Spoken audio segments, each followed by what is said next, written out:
Hey guys, Level Cap here, and welcome to This Week in Gaming, your weekly news recap on everything going on in the world of video games. This week was a bit of a mess for Splitgate 2. Rainbow Six Siege made a huge change, the Nintendo Switch 2 launch was a massive hit, and much more.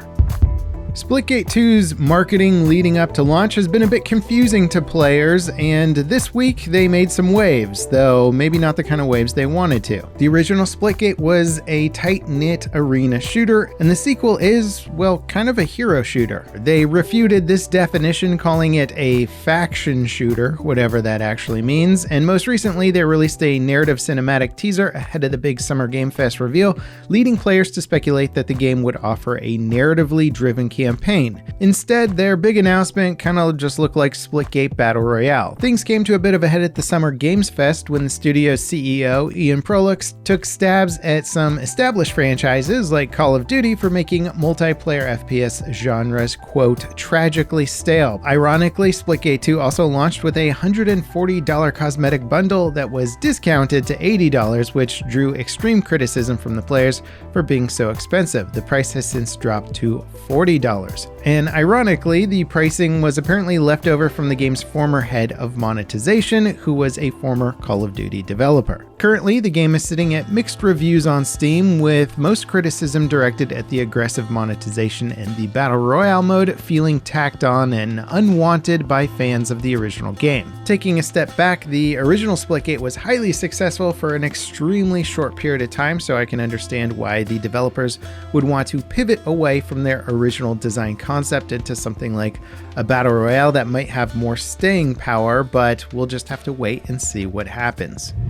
Now, of course, there was a ton of new games and release dates announced for upcoming titles during the Summer Games Fest. Arc Raiders had its launch date confirmed for October 30th on all platforms. The book and TV franchise The Expanse is getting an action RPG called Osiris Reborn, which actually looks pretty darn cool.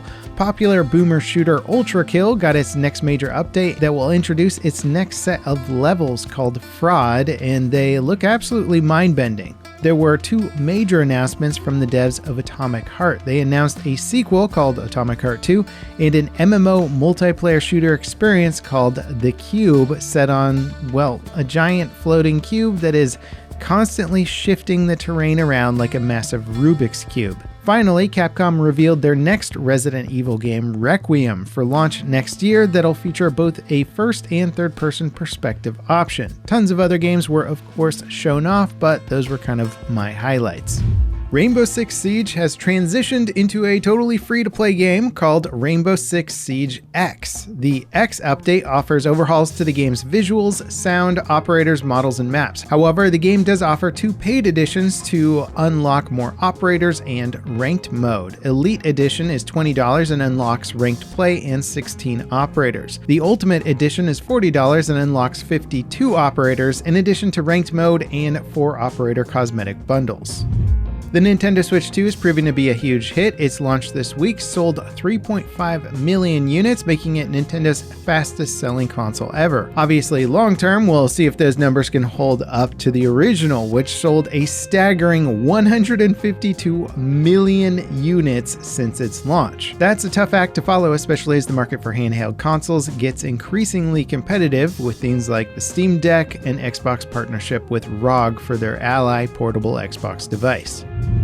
The launch of MindsEye has been a not totally unexpected disaster. Recent trailers for the game made it look like yet another day before rug pull, with the game claiming to be some massive RPG open world experience that seemed fraught with warning signs. In reality, it was a bare bones and mostly linear experience set in an open world with very limited interactivity and a litany of technical issues. The game's big selling point is that it offers Everywhere, which is a Roblox or Fortnite editor-like tool that lets players build and share custom missions. However, it seems the game's campaign was built using the Everywhere tool as a demo for what players could build rather than being designed from the ground up as a complete game. In other words, they basically delivered a glorified tech demo for their content editing tool and called it a game. Reviews are notably mixed to negative across the board, with things looking so dire that the developer was actively canceling paid sponsorships literally in the middle of their live streams while while they were promoting the game. One of the few things that added some credibility to the overall premise of the franchise was that the former president of Rockstar North and lead developer on the GTA series from Grand Theft Auto 3 all the way up to Grand Theft Auto 5 and its online mode was in charge of the project. And obviously players were not delivered something that lived up to his established reputation. The PC release of Stellar Blade is a hit, with a concurrent player count that quickly shot up over 100,000 players. It's Sony's biggest single-player game to launch on PC yet, beating Ghost of Tsushima by well over 30,000 players. The game was initially region-locked thanks to a supposed PSN account requirement, but the lock was lifted before launch. The game also has mod support, which is, well, as you can imagine, modders are doing some interesting things with this title. A look inside the development history of Dragon Age Veilguard has left fans with a devastating picture of BioWare's inner workings. The game was originally conceived by franchise leads as a single-player experience intended to be somewhat smaller in scope than its predecessor, the 2014's Inquisition, a title that sold exceptionally well but faced criticism for its bloated runtime and side quests. However, in late 2017, EA requested that they pivot to a multiplayer live service experience to capitalize on market trends as Overwatch and Destiny skyrocketed in popularity. The game's creative director, Mark Laidlaw of Half-Life fame, resigned, and development was mostly rebooted to meet the needs of a live service title. However, following the spectacular fail of BioWare's Mass Effect Andromeda and looter shooter Anthem, development was shifted back to a single-player experience in 2020. This time, however, development wasn't rebooted, and the studio effectively had to rework all of their existing content and design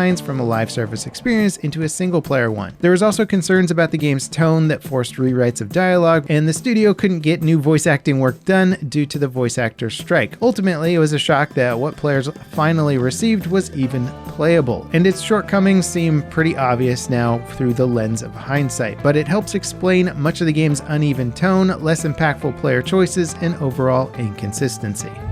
The original Silent Hill is getting an official remake by Bloober Team. They recently handled the Silent 2 remake that has been praised for modernizing and expanding on the original game in a way that remains faithful and authentic to the feeling. The announcement for the upcoming remake wasn't much more than a still frame with some text, but it still seems worth getting excited for. Silent Hill 2 cemented the franchise as a mainstream horror classic, but the original deserves just as much praise for all of the innovations and complex narratives it pioneered for the franchise.